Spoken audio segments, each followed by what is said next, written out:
So what is needed to understand the problem? What is needed to actually have a successful transformation? I told you, vision, rigor, and trust. Understand the asset's dual characteristics. And if you don't understand the asset's dual characteristic, please at least remember to question why one and not the other to the decision makers. Understand reality check, in other words, go back to the history and try to learn why today you are where you are, because you will identify latent interests, losers, winners, you know who you're dealing with.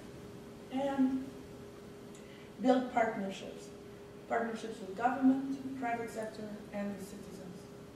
So the last one is just get involved. It is a very interesting aspect, very interesting space, I find. Makes me happy. I mean, I like when I wake up in the morning, I'm happy about what I do. But it is a tough space, and the more involved, more people involved, is a better chance to actually have a successful outcome. And you know what? It's a huge space, 70% of the world's population. It's a huge space. Thank you very much for being here today. Well, I just want to see if you can open up for questions. Is that sure, okay? Sure. Any questions? Yes.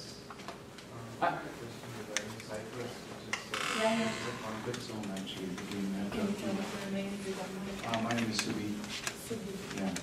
I had read some time back that there is some conflict between Turkey and Greece in the island of Cyprus, and people have moved around because of that conflict, and they have property right conflicts because the Greeks have moved into one part of Cyprus and the Turks have moved into another corner, and they are trying to re-establish their old properties in each other's territory. Actually, that was a very, very interesting case of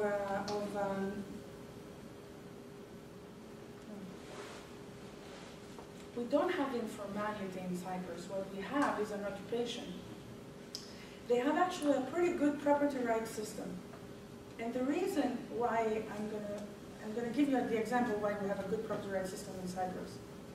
So in the north of Cyprus, right after the fact that we decided, it was accepted that the Greek Cypriots could go and claim their properties. Now, of course, the Turkish Cypriots are sitting in their properties, right? And they say, well, I've been sitting on that property. According to law, both civil code or common law, there is either prescription right or acquisitive right. In other words, if you're sitting in a property and occupy it peacefully for a period of time without anybody claiming during that period of time that there is not your property, then you can claim your property. Obviously, if there's no peaceful occupation, right? It's occupation. A few years back, a lady who decided to go back to from the south of Cyprus to the north went to the house that belonged to her, and she got into an argument. This property was now owned or claimed to be owned by others. So she went to Hague. She went to The Hague, to the international court. And if you do not have a property right and a system that applies that, you cannot even go to the court of your whatever. Build your own court system and say, hey, I want to have a court system here. She won. Precedence. So what's happening with that precedence now then? Is that being scaled to all of It happened, well, the precedence means that everyone who is now trying to occupy a piece of property is going to have to find very creative ways to do it, so if they really want to take over the top.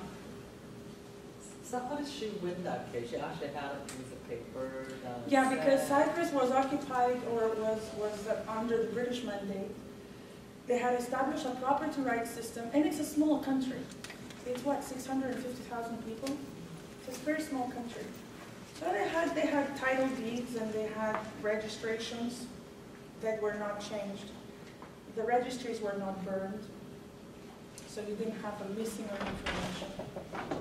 And I was very excited to hear that. Of course, I'm Greek, and I was excited to hear that the Greek woman actually won, but that was not the case. I was excited to hear that as a property rights guru here, and I was thinking, here you go, that's exactly the point I'm trying to make. Whereas I'm going to give you another example.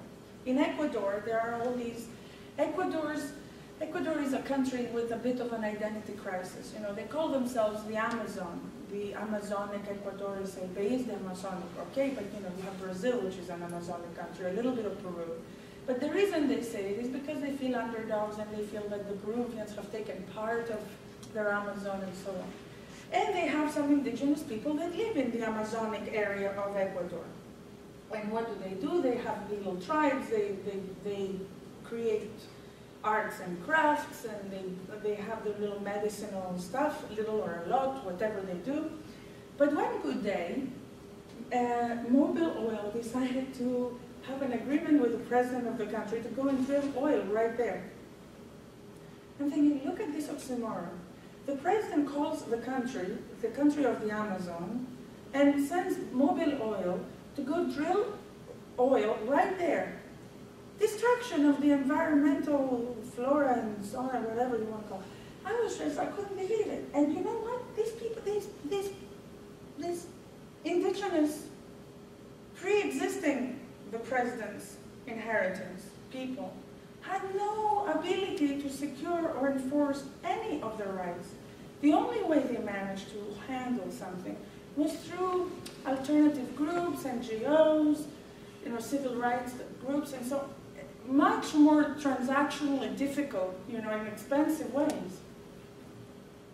Okay? Now, I mean, I have another question since you mentioned. There is also one behind you. Is it following the previous two questions? Or? No, I mean, since you mentioned drilling for oil, you know, now that a lot of the world is not owned by anybody because it's water, and people are actually looking for natural resources in waters and stuff like that. So how do you define who gets the rights to go look for oil in the deep seas or, you know? Am I extraordinarily happy because I'm a property rights expert? There is right in water. There is what? Actually, Greece and Turkey have one of these amazing conflicts constantly about the fact that